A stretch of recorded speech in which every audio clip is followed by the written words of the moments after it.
Jean-Marie Le Pen, bonjour. Bonjour. Vous avez l'œil pétillant, vous aimez... Il y a quelque chose qui me surprend, je vais vous le dire. Il y a longtemps que je vais vous le dire. Il y a quelque chose qui me surprend chez vous. Et quand je vous voyais à Strasbourg, nous avons été un temps députés ensemble. Très souvent, on entendait des bêtises, pour ne pas dire un autre mot, à la tribune. Je vous regardais du coin de l'œil, vous riez. Vous aimez beaucoup rire. Oui, en effet. C'est frappant, il y a peu d'hommes politiques qui rient avec cette franchise. Et cette... Voilà. Vous aimez rire. Ma foi, oui. Oui, ma foi. Ça embellit la vie. Oui. Mais votre vie a été belle tout de même. Oui, j'en suis assez... Que de choses. Quand on pense, vous avez fait de la voile, vous avez fait des voyages innombrables, vous avez été soldat en Indochine, soldat à Suez, on va en parler, en Égypte, soldat en Algérie, vous avez traversé le Pacifique à la voile, vous avez été député, vous n'aviez même pas 30 ans. Sous la 4ème République, il n'y a pas beaucoup de députés de la 4ème République. Vous avez été député un nombre de fois incalculable. Des vies pareilles, vous écrivez des livres, tout vous amuse. C'est rare un tempérament comme le vôtre. Oui, somme toute. C'est très rare. J'essaye de traverser cet épisode provisoire. Provisoire. Et renouvelable. De la et renouvelable. Façon, je ne sais pas si c'est renouvelable. Vous verrez. La vie, vous croyez? Bon, vous savez. C'est la métempsychose, ça. Non, c'est plus compliqué que ça. Je vais vous dire ce que c'est que la mort. Vous m'y autorisez? Ah oui. Vous savez, la mort, on se débarrasse de ce qu'on a en trop. On se débarrasse de son ego. C'est un drame pour l'ego, avant tout, la mort. Et on se débarrasse d'un corps qui, avec le temps, finit par ne pas correspondre à tout ce qu'on peut en attendre. Et voilà.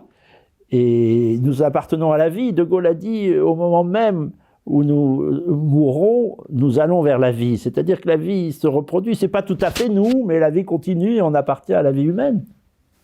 Oui, mais on n'y joue plus aucun rôle. Et alors, ça, c'est l'ego qui parle, Jean-Marie Le Pen. Mais nous en sommes quand même. Et nous avons joué notre rôle. Et la France continue, par exemple. Et vous avez joué votre rôle. Oui. Et vous avez des enfants. C'est vrai. Et nos âmes perdurent. Et voilà. Et nos âmes perdurent. Je suis heureux de savoir que vous croyez cela fermement. Peut-être je vais finir par y croire aussi. Je vais revenir vous voir jusqu'à ce que vous y croyez. Mais alors, écoutez, il y a des anecdotes, des choses absolument incroyables dans votre vie. Il y en a une qui m'étonne, qui m'étonnera jusqu'à mon dernier souffle, justement. 1953, vous avez 25 ans, ou 24. Vous descendez le boulevard Saint-Germain, je crois. Vous regardez la une de François, et vous apprenez que de terribles marées, inondations en Hollande, font un nombre incalculable de morts, dévastent des territoires. Et alors ça, c'est Jean-Marie Le Pen tout craché. Ah oui. Vous vous dites, il faut faire quelque chose. Oui, absolument. Et j'ai une réaction immédiate. Je rentre, je crois que c'était le bar s'appelait l'Ololo Bar ou quelque chose comme ça. L'Ololo Bar? Ololo, bon. Et je crois me souvenir de ça. C'était la place de la Sorbonne, là. Oui. Et je rentre. Ah, c'était Saint-Michel. Boulevard Saint-Michel. Je vais au téléphone et j'appelle l'Élysée. C'est incroyable. Je dis, je voudrais parler au président de la République. Incroyable. Mais qui est à l'appareil? Le Pen, président des étudiants en droit. J'avais quand même un titre. Corpo de droit, c'est pas mal. Oui. Ne quittez pas, je vous le passe. Et j'ai Vincent Auriol au téléphone. Vous l'aviez vu peu de temps avant, non? C'est pas ça? Non, je ne me souviens plus. Enfin, vous l'aviez rencontré à Toulouse, je crois. Il m'a dit, mais qu'est-ce que je peux faire pour vous? Qu'est-ce qu'il y a à votre service? Il vous a vouvoyé ou tutoyé? Il vous a pas tutoyé, je crois? Non, je ne crois pas. Bon. Je me souviens pas ça. Vous racontez. Et j'ai dit, Monsieur le Président, voilà, il se trouve que il y a des inondations en Hollande. Nous souhaiterions que les étudiants français participent à la lutte contre cette attaque que subit l'Europe dans sa portion néerlandaise. C'était pas la plus francophile, hein? Comment? Non, la moins francophile. Mais enfin, nous sommes européens. La moins francophile. Nous sommes européens. Ouais. Et il m'a dit, écoutez, Oui, ça m'aide. Je vous passe. Je avertis Pleven, qui était ministre de la Défense. Voilà. Et c'est enclenché comme ça. Et très peu de temps, parce que là où j'ai été, si j'ose dire, réactif, sinon remarquable, c'est d'avoir réussi à mettre sur pied ce rassemblement d'une trentaine, quarantaine de garçons. J'ai fait un tract distribué à la fois à la fac de droit et à la Sorbonne, et on a eu des volontaires, et on a gardé une quarantaine de personnes, et on avait le billet de train gratuit. L'armée nous avait donné des équipements, et nous sommes partis sous 48 heures pratiquement. Oui, alors que les associations mettent 15 jours. Oui. Ce qui était important, parce que il y a beaucoup de gens qui vont, de curieux, qui dans ces circonstances-là envahissent les territoires et gênent plutôt que n'apportent une aide. Et la Hollande a fermé la frontière pratiquement derrière nous. Et alors, quand nous sommes arrivés, on dit mais qu'est-ce que vous pouvez faire? Je dis mais qu'est-ce que vous voulez qu'on fasse? Qu'est-ce qu'on peut faire? Nous voudrions aller à l'endroit le plus difficile. Quel est l'endroit? Il m'a dit il y a Schouwen-Duiveland, qui est où il y a beaucoup de morts, la situation est dramatique. Et je dis c'est là que nous voulons aller. Allez, banco, et nous voilà partis. C'était dangereux. C'était dangereux. Ça pouvait l'être, ben oui. Car il suffisait que le reste des digues cède, oui, pour que le tiers au moins de territoire soit envahi. Mais on ne pensait pas à ça. Nous étions tous allés à l'aventure que nous jouions.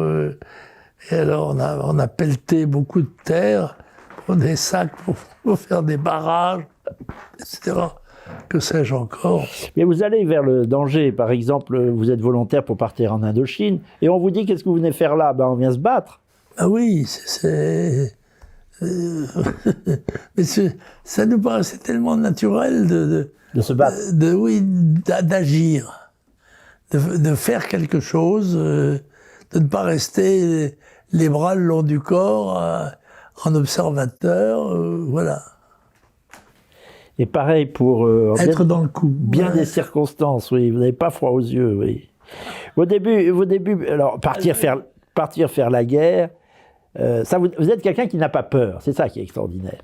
Partir faire la guerre en Algérie, en Égypte. En Égypte, où vous vous signalez, mais je crois que cet épisode est connu, je le mentionne parce qu'il est beau, vous enterrez les Arabes selon un mode très particulier, en les tournant vers la Mecque. C'est très beau aussi. Il me semble aussi que ça m'a valu, dans ces milieux-là, et peut-être très loin dans le monde, une indulgence certaine. De la part des musulmans? De la part des musulmans. En ce sens que je me suis trouvé, comme un certain nombre de mes collègues, mais plus que d'autres, à avoir quelques dizaines de morts sur le terrain qui m'était attribué. Et donc j'avais la mission de les enterrer, de les inhumer.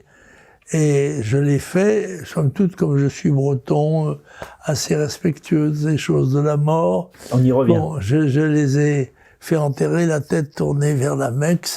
Quand on faisait la fosse commune, il suffisait d'orienter les travaux et déchausser, enfin, pour les mettre dans leur situation, en quelque sorte spirituelle. Mais voilà, et ce geste a été raconté dans un certain nombre de livres, dont celui de Pierre Sergent. Oui. Et ça m'a valu, incontestablement, j'en suis convaincu, un certain respect, une certaine peut-être indulgence. Vous n'aviez pas peur, vous n'aviez pas peur. Il y a un autre moment où vous n'avez pas peur non plus, c'est quand vous rencontrez Poujade. Vous êtes très jeune, vous avez 25-26 ans à peu près, oui. Après l'affaire de Hollande. Et il vous teste et vous venez vous mettre à sa disposition. Non, c'est-à-dire que c'est Et vous envoie au front. Quand je rencontre Poujade, puisque je suis candidat, hein, Oui. j'ai annoncé ma candidature, et nous rencontrons, notre bureau rencontre Poujade et ses amis. En 55 à peu près. C'est en 55, c'est ça. Il avait 27 ans. Et on me dit, ben voilà, nous venons vous demander si vous pouvez nous aider. Dans le fond, c'était l'UDCA, Union de défense des commerçants et des artisans, une organisation très forte déjà, très active. Populaire. Et menée par un chef qui était sympathique, dont j'ai dit d'ailleurs à l'époque, à la fois c'est le genre d'homme à qui les chiens lèchent la main et à qui les enfants, les bébés sourient. C'était vrai. Il avait une force de sympathie rayonnante. Et on lui dit, ben voilà, on vient vous demander si vous pouvez nous aider. Ah, il dit, oui, malheureusement, ce matin, nous avons décidé de présenter des candidats aux élections. Ah, ben, j'ai dit, ben, écoutez, tant pis, mais au moins, convenons que nous ne nous attaquons pas. Il dit, non, j'ai peut-être une autre proposition à vous faire. Mais laquelle? Ben, c'est de marcher avec nous. Je dis, écoutez, monsieur, dans ce cas-là, je voudrais savoir 3 choses. Savoir ce que vous dites, comment c'est accueilli par le public, et quel public vous écoute. Il me dit, écoutez, c'est simple, je parle, je crois que c'est à Blois ou quelque chose comme ça, la semaine prochaine, je vous enverrai même des voitures pour vous... Et nous y avons été en emmenant nos petites amies. D'ailleurs, je voulais avoir le point de vue féminin sur le... Vous avez toujours eu des petites amies, de toute Alors, façon. 3000 personnes bourrées dans une ancienne église, et alors un enthousiasme, etc. Si on avait lâché un député, là, il aurait été collé sur le mur aussi sec. Donc, à la sortie, on rencontre Poujade qui s'épongeait, qui était en train de se remettre en état. Et il dit, alors, qu'est-ce que vous en pensez? On s'était concerté, on s'est dit, il n'y a pas de doute que c'est... On y va. On y va. Il dit, bon, eh bien, la semaine prochaine, je parle à Rennes, tu parles avec moi. Et j'ai parlé en vedette américaine, donc à Rennes, là, alors sur la place des Lys, je crois, 10 000 personnes, enfin, extraordinaire, l'enthousiasme, le mouvement, là, puis embrayé tout de suite. C'est comme ça que je suis entré dans le mouvement Poujade. Et que vous avez commencé une carrière de tribun remarquable, poursuivi ensuite. Alors ensuite, il vous envoie face à Mitterrand à Nevers, non? C'est pas ça, je me trompe? Non, c'est-à-dire que... Un peu plus tard. Oui. Et Mitterrand s'évanouit, c'est ça? Mitterrand, absolument. J'avais... Les 3 derniers jours de la campagne, je devais rencontrer Mitterrand à Nevers, Mingeot, ministre du Travail, à Besançon, et le président du Conseil sortant, Fort. qui était Edgar Faure, à Lons-le-Saunier.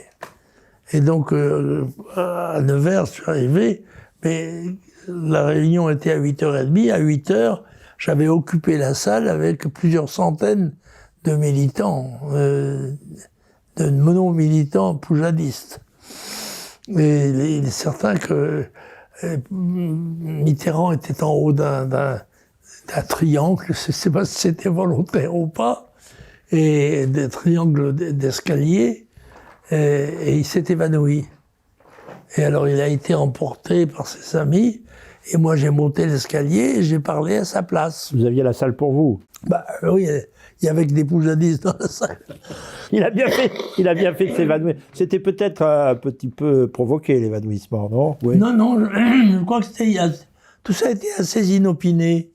Non, je pense que c'était dans la foulée de l'action. Et vous l'avez revu ensuite, Mitterrand? Comment? Vous l'avez revu ensuite, Mitterrand? Oui, je l'ai revu une fois où il venait témoigner à décharge dans le procès Salan.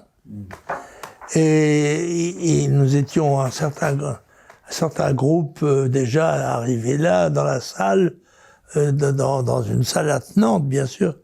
Et avec des militaires, comment dit-on, la fachosphère, quoi. C'est un terme que je Ce que n'utilise nos pas. adversaires qualifient de fachosphère. Et brusquement, Mitterrand entre seul dans la salle. Témoin à décharge. C'était la salle des témoins à décharge.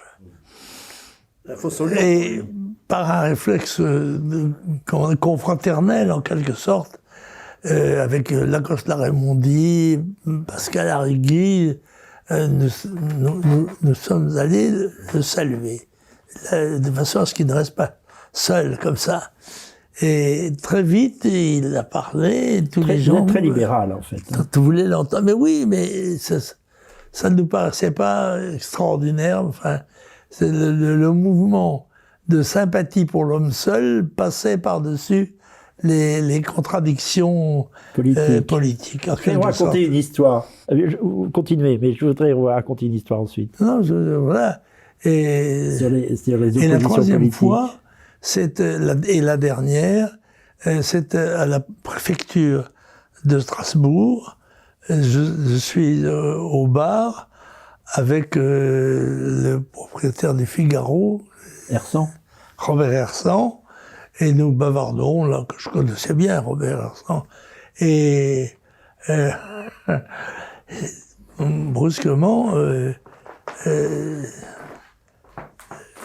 arrive Mitterrand, qui rentre, nous voyant, vient vers nous, et alors là, on entend, pas de photo, les flics, pas de photo. Et il nous serre la main, et c'était la main d'un cadavre, quoi. Il avait une main complètement décharnée, mais il était souriant. Et alors je lui ai dit, parce qu'il avait fait un discours préalablement, c'est le dernier discours qu'il a fait, et d'ailleurs, de façon incompréhensible, il a parlé pendant 1 heure, alors qu'il était mourant, en fait. Et c'est là qu'il a parlé de prononcer la phrase « le nationalisme, c'est la guerre ». Et alors je lui ai dit, j'ai pris la parole, j'ai dit, mais totalement faux. Une fois de plus, vous nous avez roulé dans la farine, hein. Ah, il m'a dit, je vous ai bien eu, hein. C'était le ton de la relation, si vous voulez. Et alors à ce moment-là, à un moment donné, il s'est isolé, enfin, il a parlé à Robert Hersant. Alors qu'est-ce qu'ils se sont dit? Il a dû lui dire, tu te rappelles à Vichy en 42? Mais alors attendez. Je vais peut-être vous déplaire, Jean-Marie Le Pen. Vous dites que vous lui avez dit, ce jour-là, vous nous avez roulé dans la farine. Oui. Mais il ne nous a pas tous roulés dans la farine. Et vous spécialement. Pourquoi? Il vous a beaucoup utilisé. C'est la règle du jeu, ça. Je n'ai aucun reproche à vous faire, sauf peut-être celui-là. Non, mais c'est pas un reproche qu'on peut me faire. Ah bon? Que des gens m'utilisent dans la vie politique. Oui, contre la droite. C'est contre la droite. Ben oui, mais c'est possible. Mais moi, je jouais ma partie à moi, que ça pouvait entrer à un moment donné dans le jeu que Mitterrand menait dans la défense de ses propres intérêts. Ça a divisé possible. la droite durablement. Mais j'étais parfaitement innocent de tout ça, absolument pas complice, absolument pas d'une organisation. Non, pas complice, mais instrumentalisé. Ça fait partie du jeu, de la relation politique. On peut s'appuyer quelquefois sur un adversaire pour en combattre un autre. Voilà ce qu'il a fait. C'est pas extraordinaire. Oui, mais enfin, ça a divisé la droite. Mais ça dégage toute ma responsabilité. Je ne suis pour rien. Je n'ai pas eu d'accord avec lui. Certes, pas besoin. Mais alors, je vais vous raconter l'anecdote. Je reviens en arrière que je voulais vous raconter. Ça se passe sous la 4e République, un pince-fesse comme ça, où est le nonce apostolique Roncalli, qui deviendra Jean XXIII. Roncalli est invité, arrive le président du Conseil, qui était Guy Mollet, qui n'avait pas beaucoup d'affinité avec l'Église et le nonce apostolique, et qui se défile un peu. Et 30 menus, Roncalli s'approche, le tient par le bras comme ça, et dit « Monsieur le président du Conseil, dites-moi bonjour. On dit que vous ne m'aimez pas. Mais qu'est-ce qui nous oppose? Nos opinions. vous savez, c'est pas grande chose. C'est beau. Ça me fait penser à vous avec Mitterrand, c'est-à-dire nous sommes très opposés politiquement, et puis finalement nous sommes des hommes et nous sommes dans le même bateau et on se salue. C'est ce que vous disiez tout à l'heure. C'est beau, non? Ça paraît très bien, oui, en effet. C'est très beau. Il y a autre chose qui est très beau avec vous aussi sur Mitterrand, pour le coup, c'est en 65. Vous êtes le directeur de campagne de Tixier-Vignancourt. Et Tixier-Vignancourt, par détestation du général de Gaulle, au second tour, appelle à voter Mitterrand. Et vous, courageusement, comme toujours d'ailleurs, vous n'avez pas peur, vous dites non. C'est bien ça. Vous avez refusé d'appeler à voter Mitterrand, même Absolument. par détestation de Gaulle. Absolument. C'est très beau. Et à ce moment-là, d'ailleurs, c'est le moment, une phrase qui va vous amuser, vous devez la connaître, où entre les deux tours de l'élection de 65, apprenant que Tixier-Vignancourt avait appelé à voter Mitterrand contre De Gaulle, Malraux, dans une grande réunion publique et une grande envolée dont il a le secret, stigmatise François Mitterrand en disant « Vous êtes l'homme de toutes les gauches, dont l'extrême droite ». C'est pas sans... La formule est brillante. Mais c'est pas sans Roland aujourd'hui, ça, Oui, non? Hein? Oui. Mais moi, il me paraissait que Mitterrand, tout de même, était le plus détestable des adversaires, dans la mesure, surtout, où il était l'allié des communistes. Oui, c'était ça. Et les communistes étaient à ce moment-là encore puissants. Et l'URSS n'était pas tombée. C'était une menace principale sur nos libertés et même notre existence. Mais alors, vous n'aimiez pas trop le général de Gaulle, vous avez des reproches à lui faire, mais malgré tout, vous dites quelque chose de très beau dans vos mémoires sur de Gaulle, c'est presque l'essentiel. De Gaulle rêvait d'être le héros d'une troisième voie mondiale, celle des non-alignés. Il était dressé contre la fin d'un monde. C'est très beau, ça. Oui, oui, c'est vrai. C'est un hommage. Moi, je dois dire... Vous êtes dressé, vous aussi, contre la fin d'un monde. Je dois me faire le compliment personnel que j'ai la chance d'être assez facilement objectif.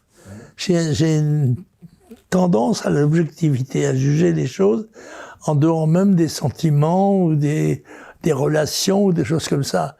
Et il ne me paraît pas impossible, au contraire, de saluer un adversaire ou même de reconnaître un mérite à un ennemi. Même un ennemi, je suis capable de lui reconnaître une qualité ou quelques qualités.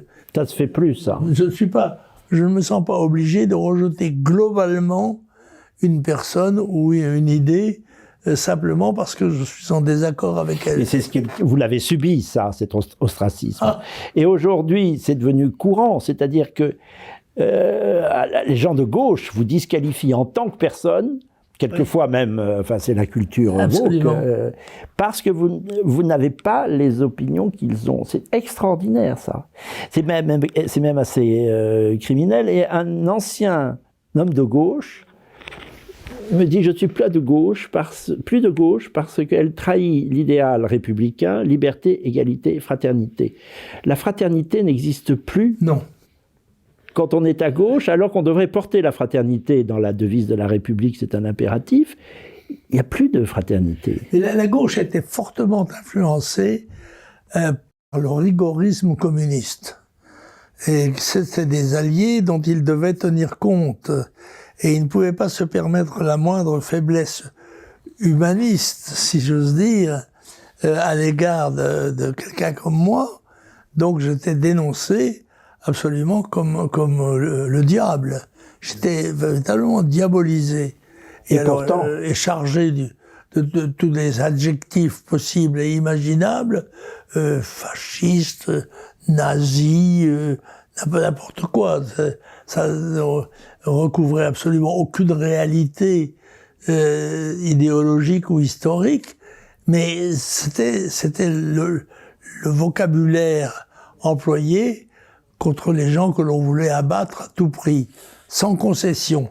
C'était cette absence d'équilibre dans le jugement qui me choquait Vous avez personnellement. utilisé tout à l'heure un mot dont le sens flotte et a beaucoup évolué et devient à peu près guimauve, mais le mot humaniste, je vous trouve correspondant tout à fait à l'image de l'humanisme, même de tous les siècles. Celui qui aime les livres, qui aime l'homme, qui se rapporte à l'humanité de l'homme, qui veut la défendre. Ça vous va ce mot, non? Oui, mais ça ne me paraît pas difficile, si vous voulez. Quand je regarde, pour l'avoir étudié, la longue histoire des hommes, c'est que il n'est pas possible de s'en tenir à une doxa intouchable, et que on a non seulement le droit, mais le devoir de nuancer son appréciation, son appréhension de la réalité, même si c'est celle d'un adversaire, voire même celle d'un ennemi. On ne peut pas dire et faire n'importe quoi contre un adversaire ou un ennemi. Merci beaucoup. Merci beaucoup de tout ce que vous nous avez dit, Jean-Marie Le Pen. À bientôt. À bientôt.